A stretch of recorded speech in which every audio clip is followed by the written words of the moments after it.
The genesis of all of this was an article written by Dave Belt in Proceedings. Dave Belt was in charge of minesweepers during Desert Storm. And he had one sentence in there that said, the EOD guys, the few EOD guys during the Desert Storm period were all located in Bahrain. And that was so wrong. So I wrote a letter to Proceedings saying that was so wrong. And I was surprised I didn't get any pushback. Nobody wrote back and said, who is this idiot talking about? You know, how can you contradict the Commodore of all of the minesweeps? However, somebody at the War College, and Dr. Friedman, you said they're irrelevant these days, but someone from the War College contacted me and said, you need to write an article about this. He read the letter. And so, because Sam was my mentor at PG school, I had to listen to him. And so I wrote the article and came up with this presentation. And I'm going to start with Navy EOD during Desert Shield. In my letter to Proceedings contended that Navy EOD won Desert Shield, not Desert Storm, but Desert Shield. I'll tell you why. But we're going to connect that to things that are happening today, because there are some lessons learned that came out of that 30 years ago. And I'd like to introduce Mike Dalrymple. He's the current CEO of EOD Mobile 1, which is one of the organizations that came out of Desert Storm because of the lessons learned. He also agreed to review the paper that I gave to Sam.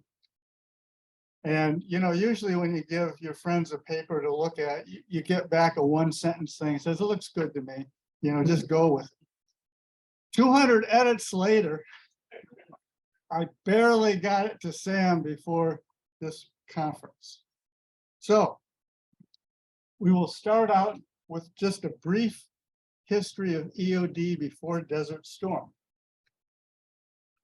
This is a Lugum, L-U-G-M, 145 mine, an extremely sophisticated mine that the Iraqis used. They copied the Russian 1908 mine, as well as the US Mark VI mine.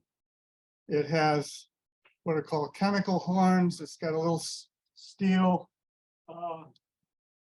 attachment there to the mine. Inside is a glass tube with chemicals in it.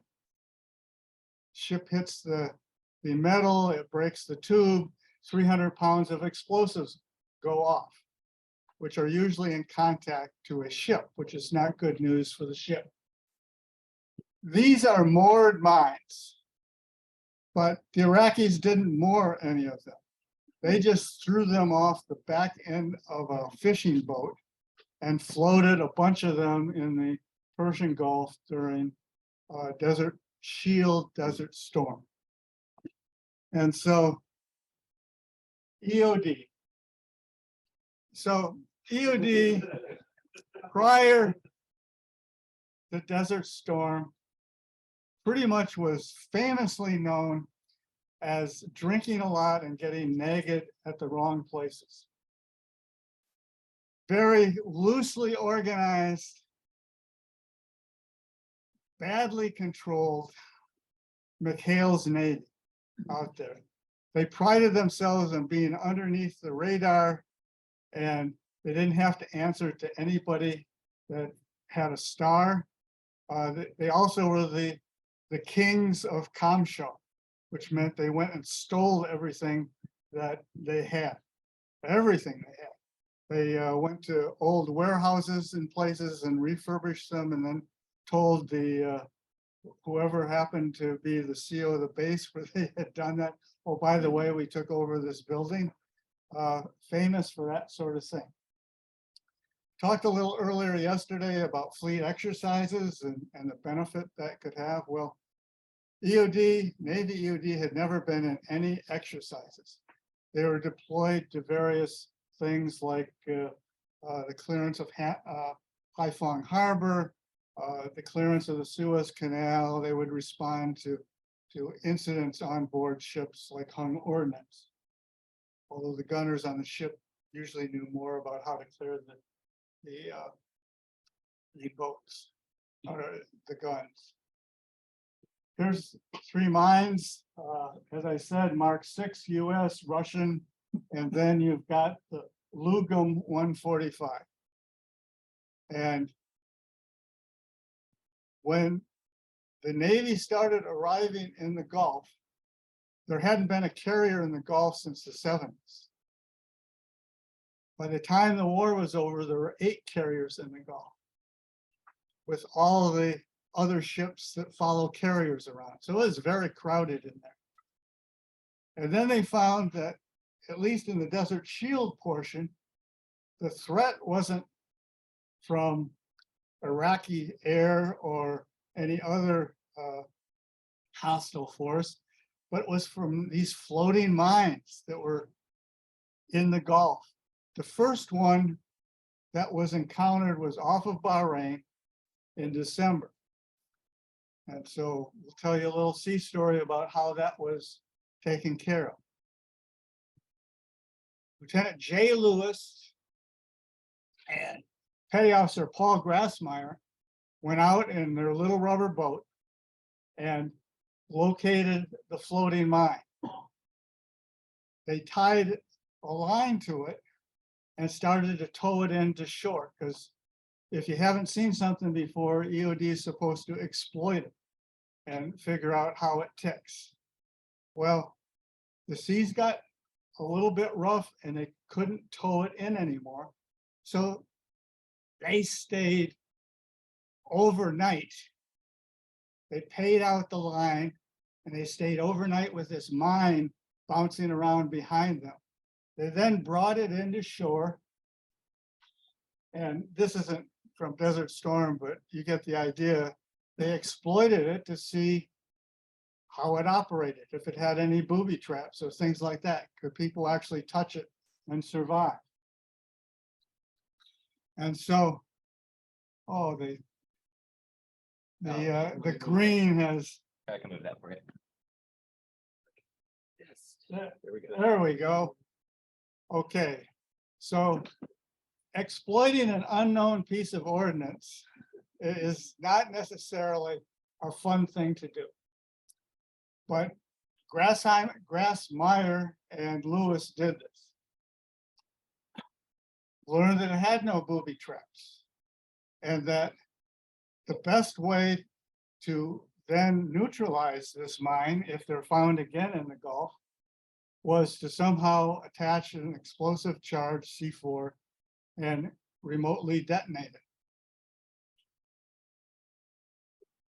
There were 34 4-man detachments eventually in the Gulf. From an exercise that they're in 1989, and it was appropriately called PACX 89, which was one big naval exercise. EOD had invited themselves. Remember, that no one knew really they existed. So they really invited themselves to the party, set up a bunch of scenarios and responded to them. And I guess if you do things like that, the powers that be don't say, why are you here? What they practiced during PACX 89 was not, swimming to floating mines like this, but they practiced splitting the teams up into 2-man teams instead of 4. It's amazing how simple things like the way we've always done it are hard to convince people that we should do it somehow differently, but that's what happened. The 2-man teams responded to scenarios on board a whole host of ships in PACX 89, flying to them or embarking in them for a period of several days, and proved to the EOD folks that this 2-person concept could work.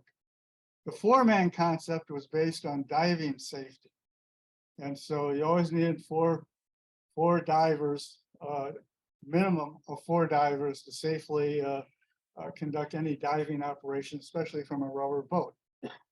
But the lesson of splitting this up did make sense in Desert Shield. Well, Yeah, you're good. Okay. Okay. okay, thanks. But it wasn't perfect. But these 40 or 34 four-man detachments obviously could become 68 at some point. And they were able to swim to a mine. Well, they were taken to a mine either by helicopter or by a ship's small boat, dumped in the water. They would swim to the mine, attach the C4, hopefully without breaking the chemical horn off. That would be bad for their day. And swimming back away and then get extricated with either the helo or with a small boat. So obviously the Princeton, we missed that mine.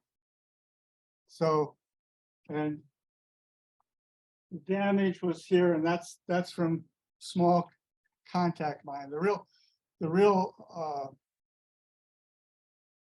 bad part of all of this, besides hitting a mine, is Princeton was brand new when this happened.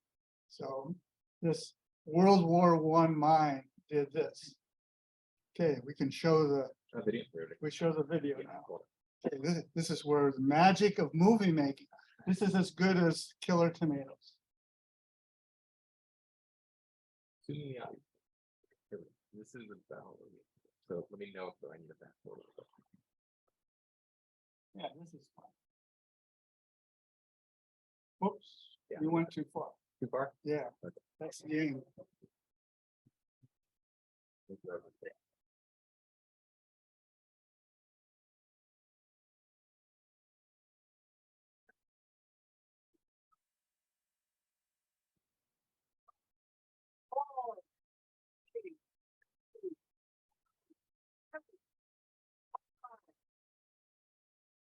So far.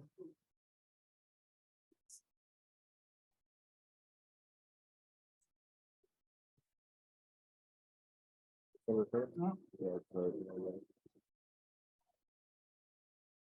Okay. I think we're good now. Okay, so this is the EOD team on USS Missouri. If any of you know or heard of Lee Case, the CO of Missouri, he would not allow his EOD team to be split into two-man teams. So this is a four-man team. And there's Lee right there.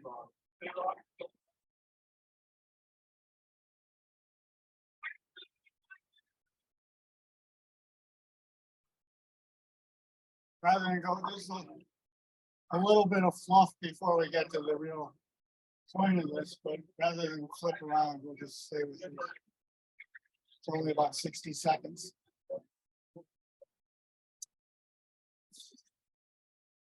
I might also mention that while we're waiting to get to the action, in addition to these floating sea mines, one EOD team exploited a Scud that just happened to land next to them in Al Jabal in the port there. It fortunately landed in the water about 50 yards from where they were staying. So it didn't go off. They raised it, exploited it, sent it back to Indian Head, Maryland for further exploitation.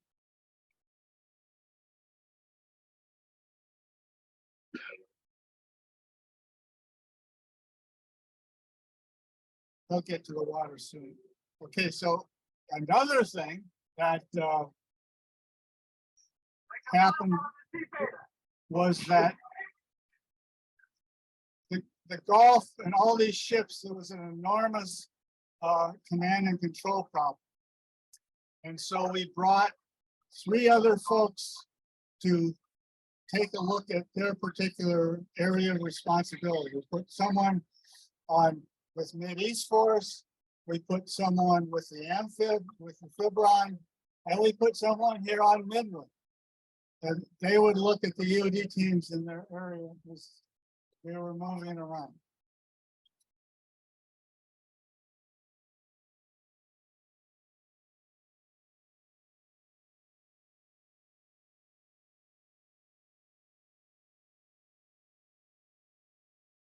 This is all, so I don't have to speak for these whole things.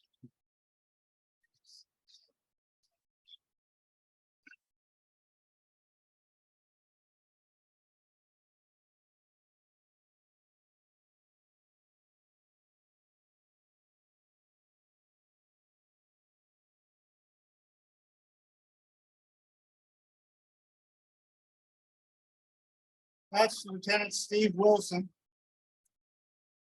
the officer in charge of the Missouri EOD team.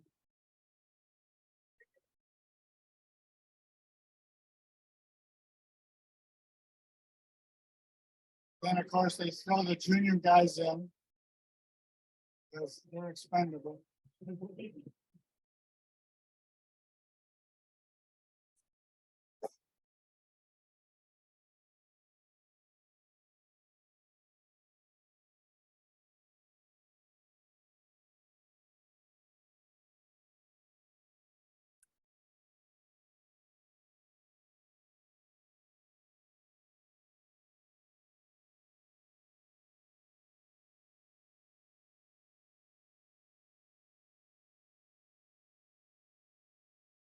Ooh, wiring the explosive bomb on the right. They are. Interesting. I think they do that a little bit more stable position. This is not OSHA approved. Okay?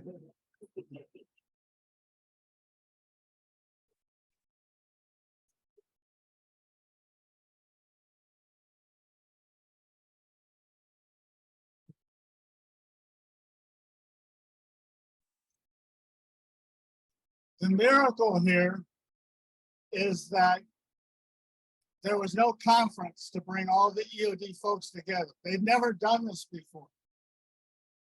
They'd never trained on this.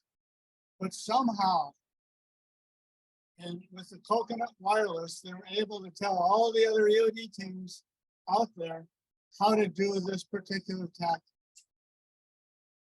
And so you had dozens of EOD teams on ships like Bunker Hill, who never had an EOD team on it, but they went and camped out on Bunker Hill. And then they, when the Bunker Hill lookouts would find a floating mine, which there were a lot of, they would send the EOD team out to do just this.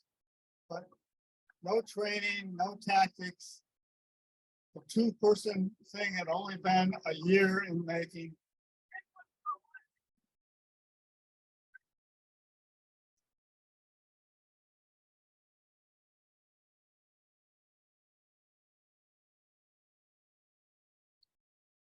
And there's our guy. Helicopter threw a flare down so we could find it.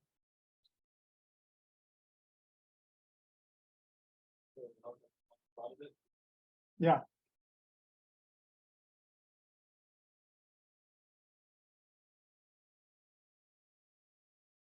How are they actually seen from waterline? From like lookout post, like obviously the Princeton got in, but what about? Number of mines dropped this on our mines. Easy to find, or difficult to detonate, how was the off benefit from drop for the Iraqis? Well, at the end, the number was 1,284 mines. So that was their benefit, was the possibility of another Princeton happening. Sir. Very consideration and your ordinance to shoot at the mine. Well, first of all, we couldn't hit a balloon over Lake Huron, so, you know. But the tactic, the tactic had always been, and it was in writing, which is another way of hitting a roadblock, trying to explain this to the admiral's staff that we're going to do this. the tactic had always been to shoot at the mine, but then it sinks below the water line. And you can't see them anymore because it's a semi-submerged mine. It may only be a foot or two below, but it's still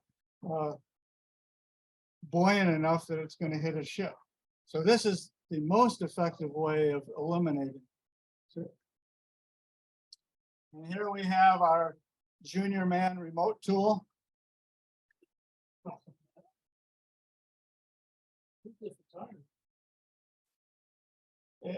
Guy from Missouri.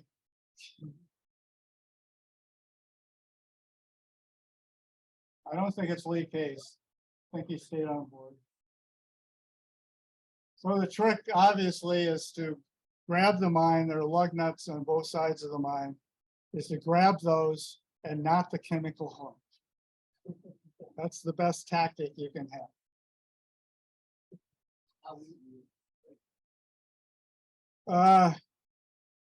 It actually is pretty tough. I mean, you have, if you were grabbing it and there was a swell, it could snap off, but you know, it's designed not to snap off during general sea state and stuff like that.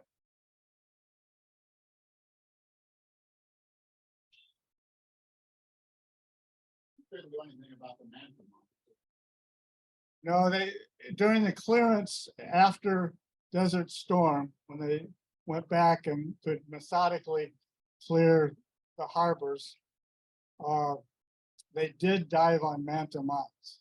But you have to do that with non-magnetic equipment, which I'll get to in a second.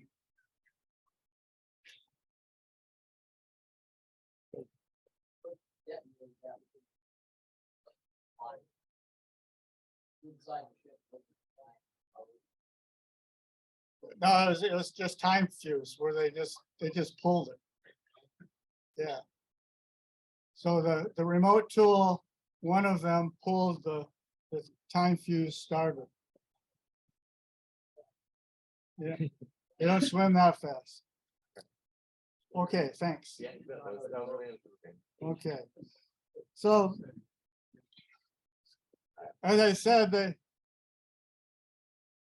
were almost 100% successful. One floating mine got a US ship. And we'll get to questions real quick. But the other thing that happened while this was going on was there was some pressure, you may have read, to make an amphibious landing off the coast of Kuwait. And there was an argument that ensued between EOD and Spec War as to whose job it was. Spec War had no equipment to do that. Maybe UDT in 1944 could have done it, but not off the coast of Kuwait. And EOD had never trained for it. They had no ability to do that. So guess who lost? EOD lost because the SEAL teams had better press.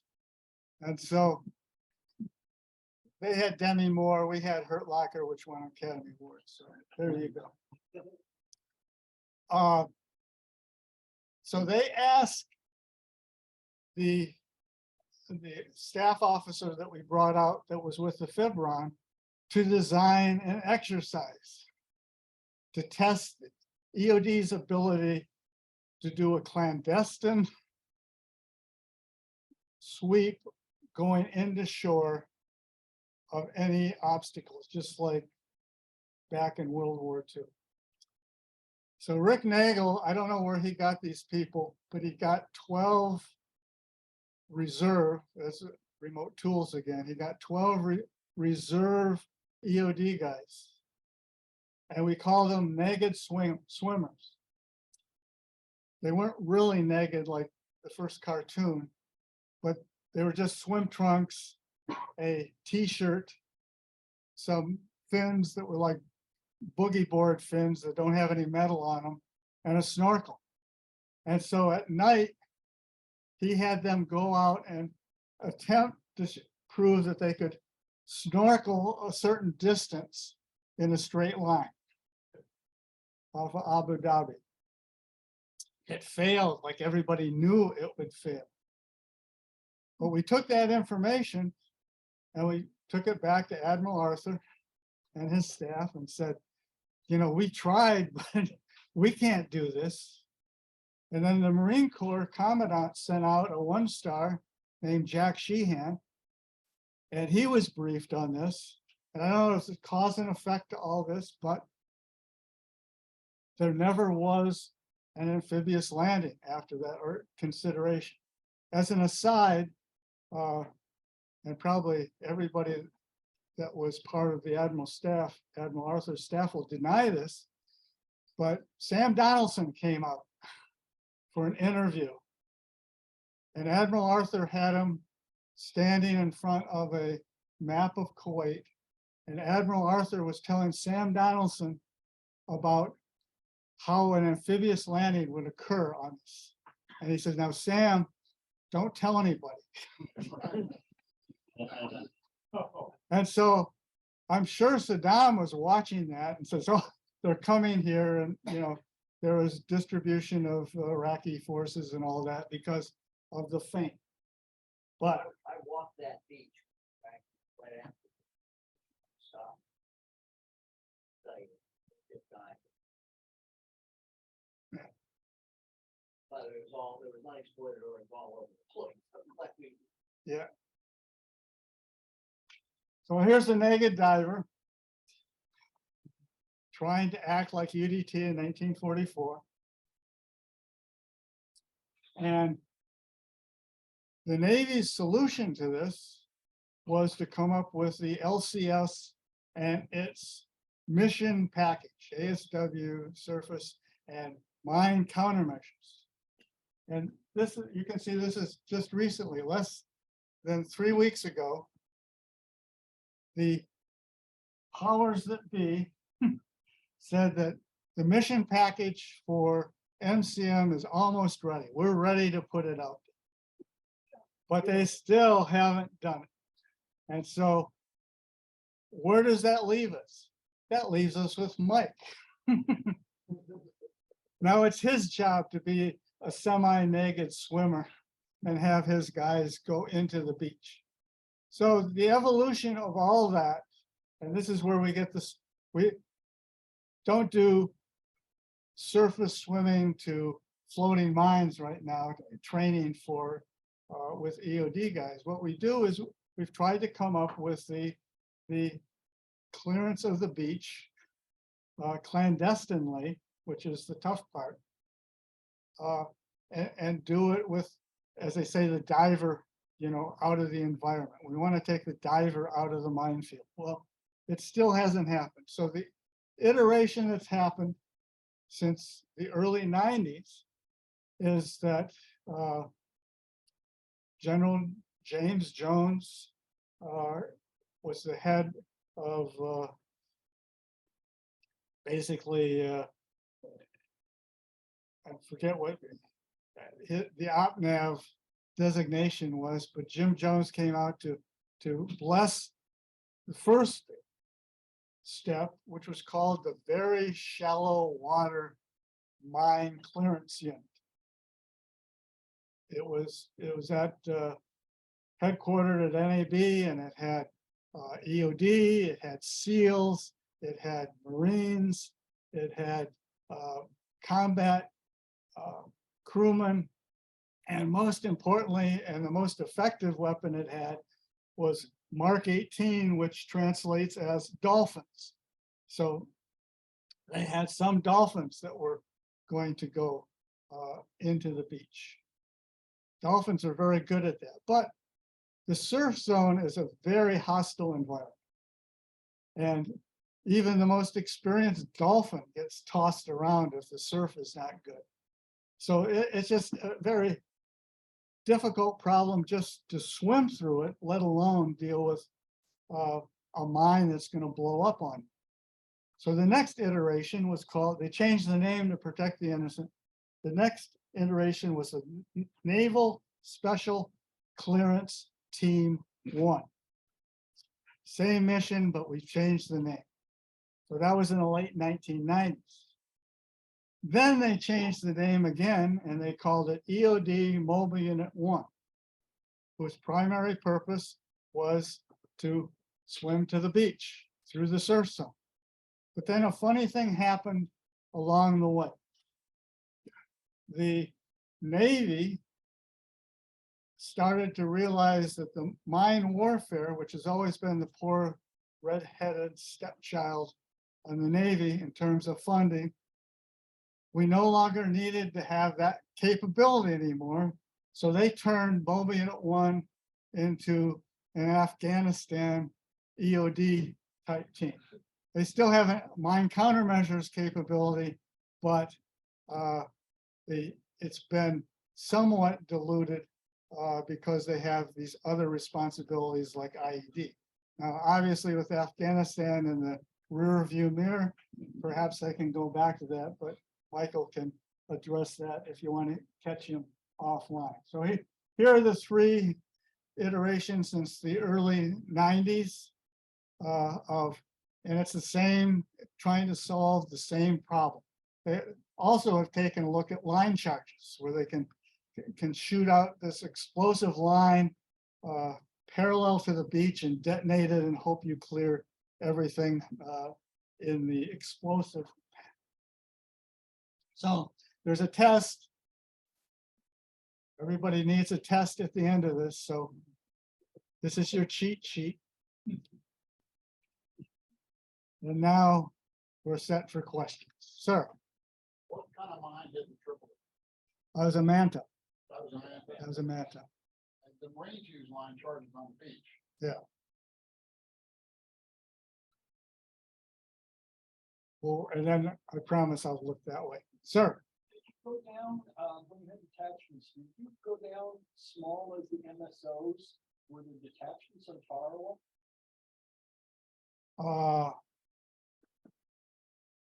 The There- old wooden boats, the old wooden mines. Did you have detachments that went down that level? no, they would be assigned to them for an exercise or something, but they weren't ship's company or anything like that. Not like, for instance, we've always had EOD on carriers for obvious reasons. But as far as all of the other ships, no. Sir, Keep this one quick, not waste time, but as going all the way back to the front of the presentation, how often do people mistake you for George Clooney? you just did. And thank you for that. How actually, given the current state, you know, the Navy and general mine warfare, as there seemingly is continued to be a lack of willingness to be able to actually bring about some of the changes from this. So in your estimation, just personally, in an actual peer-to-peer conflict scenario, how prepared do you feel the US Navy is to meet mine warfare threat that it might face, say, in Southeast Asia? Well, mine warfare, mine countermeasures has always been unable to operate effectively in a hostile environment. Mine sweeps are slow, 2 to 3 knots as they try to cut the cables of moored mines or actuate the influence mines. So just by the nature of the countermeasures. So it's always a question, do you send, you know, again, remote tools, junior personnel, you put them on a boat and you zip them in and okay, that's your clear line because you can see all the mines went up. It's a huge problem. I'm not sure exactly where the Marine Corps is right now. I'm sure folks here know better than I, whether an amphibious assault on an opposed beach is still part of the mission, whether the Marine Corps is still equipped and trained to do that sort of thing. I don't know. So they have assigned line countermeasures.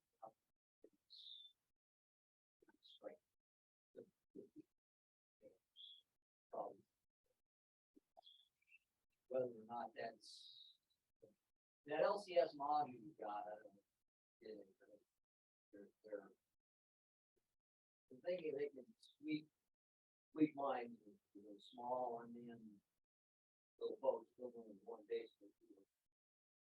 Going up. Right now, the only capability we have, the only capability we have right now is to generate an expeditionary line on the teams. Basically, EOD guys, the Mark 18. Going up to the only capability we have right now.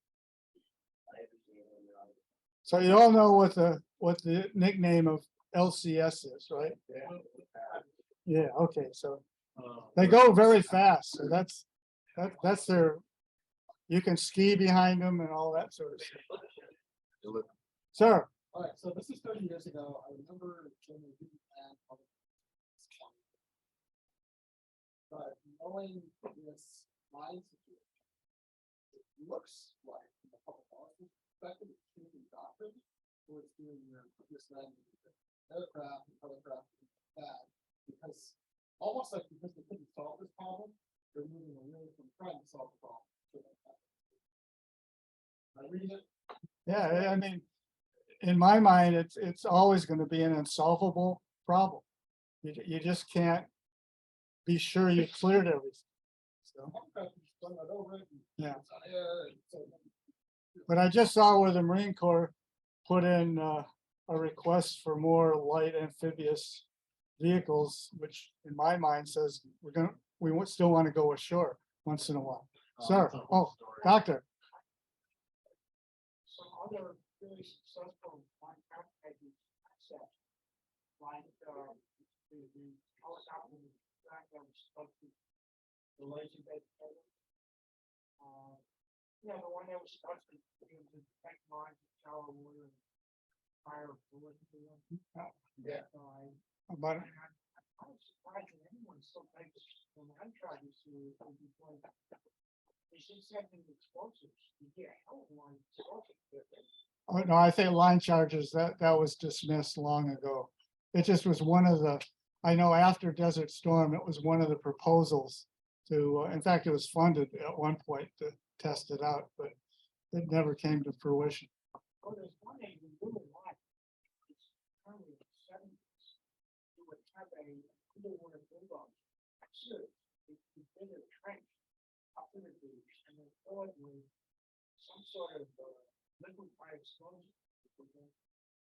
I always wondered how you would get someone to command a tanker. Did I mention the junior remote tool? There you go.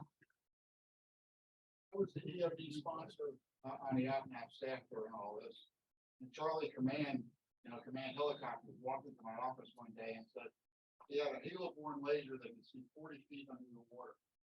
So we gave him some money, but I never heard of it. They think it'll work. Yeah. Sir, As an EOD, but as an EOD expert, it's nice to say don't ever say that word. we managed to keep all of your chief of it. That's because I sent remote tools out. You were working on something and you thought this might be where I lose a little. No, and I think everybody that's gone through training, whether, A6, A7, F-14s, or in submarines, you get focused on your training and you block all that out, and you just, at least for me, you just don't think of failure. Yeah. Doesn't, you think, is it righty loosey? That's, you have to remember that. Righty loosey, I can't remember. Why were they just dumping the mine over and not using it? So they float. So they weren't stationary, and they could do it with fishing boats. So the fishing boats were hard to identify as mine layers. Later on, there are photos showing, tons of mines in the back end of these fishing boats. But early on, they weren't detected that way, and you just push them out. It seems like ultimately they would have been more dangerous had they been under the surface. They would have been, but I mean, doctrine again for that is you put them in a specific line and you stagger them, that sort of thing. So, Have the